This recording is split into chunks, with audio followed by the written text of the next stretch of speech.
Hello, welcome to my YouTube channel where I share ideas and things that I do. Today I want to talk about steady rests, and I built a new one which I'm going to show you in a bit, but I'll just go back and show you my original one. This was my original one here that I made with on a square piece of plywood. Actually there's two pieces there put together, and then with 4 points. On this big lathe that I built, I wanted something quite sturdy, and it seemed to be a simple, easy way to do it with instead of having just a narrow ring around here, which you see on almost all of them. This gave a nice wide place for the guides and lots of support. And originally when I was using this, I needed lots of support because I had another homemade hollowing system that I made that was quite vigorous, and it could certainly cause some stress and strain on those arms. Another thing that I did here, because I thought, these are all things that I think of, I thought, well, if I just put a slot down through the center here, it weakens the arms, plus doesn't give you a whole lot of gripping power. So I put these two plates over top of it, one on one side, one on the other. Then these things were solid, and I didn't figure I'd ever break one of those. And I made them out of oak as well. And then of course the skateboard wheels on the end there, thumb screws, and these are guides here, but they're built a little different than what you might think just by looking at it. The sides of these are tapered. These pieces taper at an angle so it gets larger at the bottom. These pieces are tapered so it gets smaller at the bottom.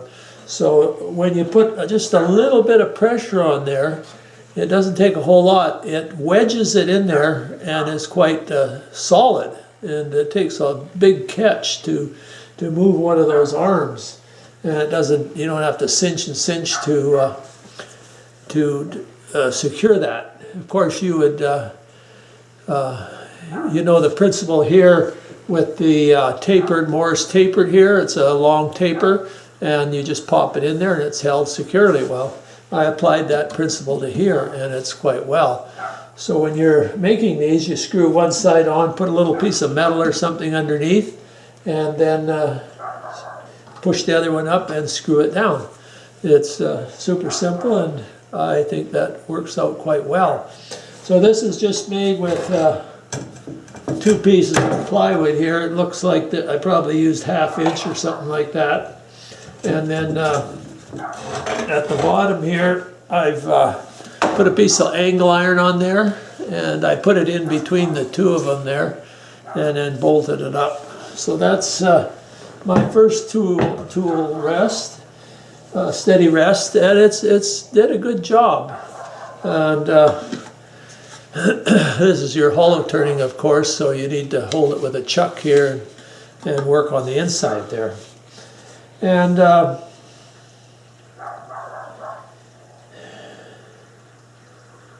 yeah, so when you do a hollow turning, you can work on the inside here, but how do you tell how close to your outside surface is going? Well, you need a laser setup, which I'll show you in another video. And in fact, the end of this video, I'll show you the laser setup.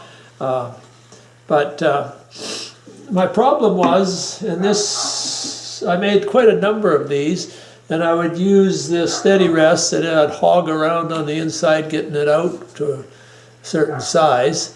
And then I would take this off and just gingerly go around and do there. Because with the laser coming across the top here, it cut out a whole bunch. This one wouldn't be too bad. I could get the section here, but you know, and I'd be missing some in the middle there. So I set out to make a new steady rest, and I'm very pleased with that, and I'll show you that next.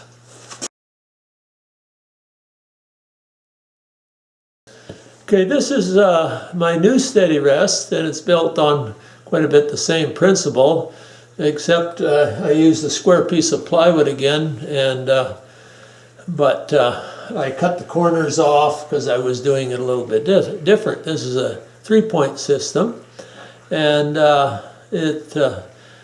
think it holds really well, so I think I could probably do all my hollow turning with this one here. But the idea here was, and is that I cut this section out here. So now the laser beam can come right through and across there. You can see the advantage of that is, for sure.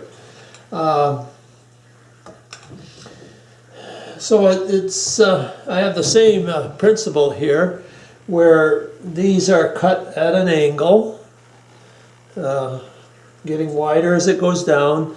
This, your arm's narrower as it goes down. So reverse, but I think I used about 15 degrees on that. This one I decided to, since that works so well here, if you tighten it up just a little tiny bit, there's no way you can move that. I just used the one center lock and put a nice slot in here so I can move that. And when you tighten that down, you got to kind of pop them out of the taper there. Then you can push them in back and forth there quite easily there. And 2 pieces of plywood. This piece just happened to be this size. That's why this is this diameter here. But I kind of like that wider diameter here compared to a lot of the ones that you see built with just a little ring around here. Gives a really nice guide for your arms there. After using this method here, I don't think I thought about making one like somebody else, but I kind of think I'll just stay with this design here. This one I tipped it a little bit here, so this will come down and hit on right in the center of most of your projects there. This one I glued here because it was a small amount. These are just screwed here and here and here and here. The idea was to, rather than glue them, is that, see how it works? And then these could be positioned at different places depending on what you do, just by unscrewing it and setting it up again. It would only take minutes to do that. You got a nice thick piece of plywood here for good screws for holding there, and it works really well. I kind of like this width here, and there's no way that you could ever bend that, but yet you got it clear here. I didn't try to do lathing on the outside with this on, but I don't see why you couldn't, since you got a space here. But you'd have a little trouble with the tool rest there. I did that between centers to get my outside shape there. This one I did a little different. Again, a piece of angle iron on the one side, but I had another piece of metal here and I welded it on the inside there, so it come around and then on this side. That way I didn't need washers or anything like that. The other side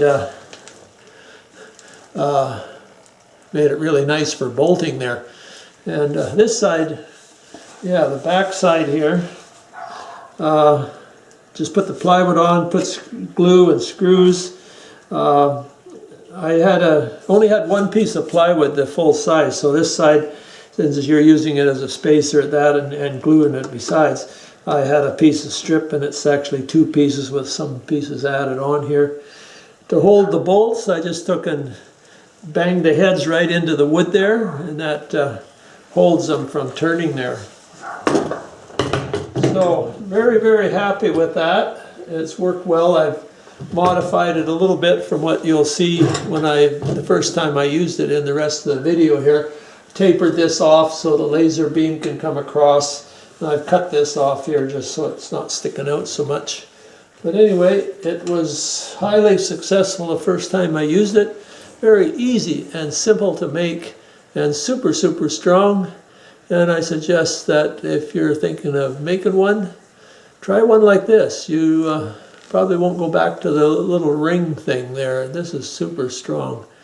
Anyway, in the video you'll see there's just a little bit of the lathing part. This is the project I made with this particular one here. Later I made the finale there. I can get this sideways so you can see it a little bit there. And I could monitor the thickness with the laser beam all the way through there. And of course I made this extra too and put that on there.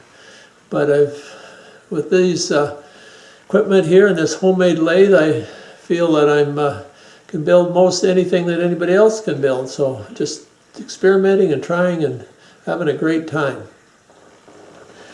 So the rest of the video is just short sections where I talk about stuff and a little tiny bit of lathing there so you can see the thing running there. But anyway, stick with me and watch the rest of the video and subscribe. It's really appreciate that.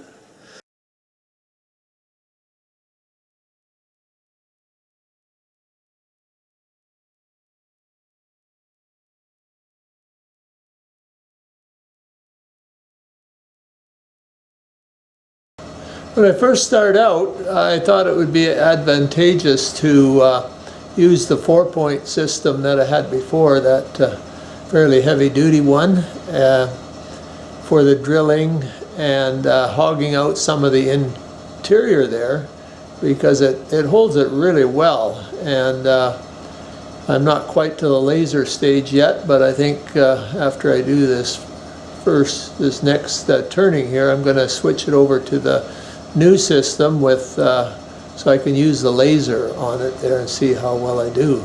I know I've done this on a number of hollow turnings that I've done before and just about cut through, so I think with this new system will work very well. But I find the more secure you can hold something, the faster you can cut. So anyway, I'll turn this off and then I'll go around the back here and turn it back on and just make a couple cuts there so you can see what I'm doing there.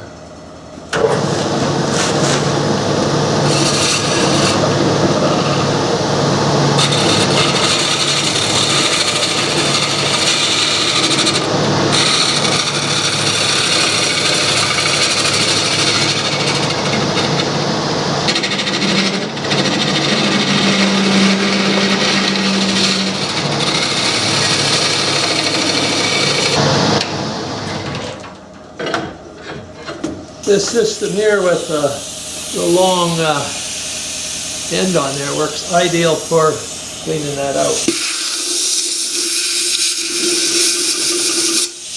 Well, I've done a test ride on this monstrosity here of a steady rest I made. I can't think of any improvements offhand. Everything seemed to lock up really well and it seemed to run really smooth. The only changes I need to make is this piece here, right on this edge here. This could be cut off at an angle, because as this tapers down here, when I first started, it was hitting, the laser point was hitting up here rather than down on the bowl here, but I took it out a little bit. So when I take it off next time, I'll just make that to a nice angle there, and I think it'll be quite useful. Anyway, I'll turn it on here and make a couple cuts for you. Yeah, I had to get in behind here, so it's a little more awkward for me at this point, but anyway, we'll give her a shot.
Well, you've seen how it works there. So I'll just go ahead and finish this up because I'm having fun. And if I leave this on here, you'll be bored stiff. So anyway, we'll show you what it looks like a little later here. Hopefully I'll get a finished product before I put it on YouTube. So thanks for watching so far. Well, I found out that this has another advantage to use this type of steady rest here. It works really well for sanding because now you can come right around through here with the sander using one of these so you don't get your fingers caught in there. That's very, very important there. You don't want to sand anywhere in here with your fingers. You're going to get caught one of these days. Anyway, so I'll just turn it on and show you how well it works. I'll turn it on and see how well it works.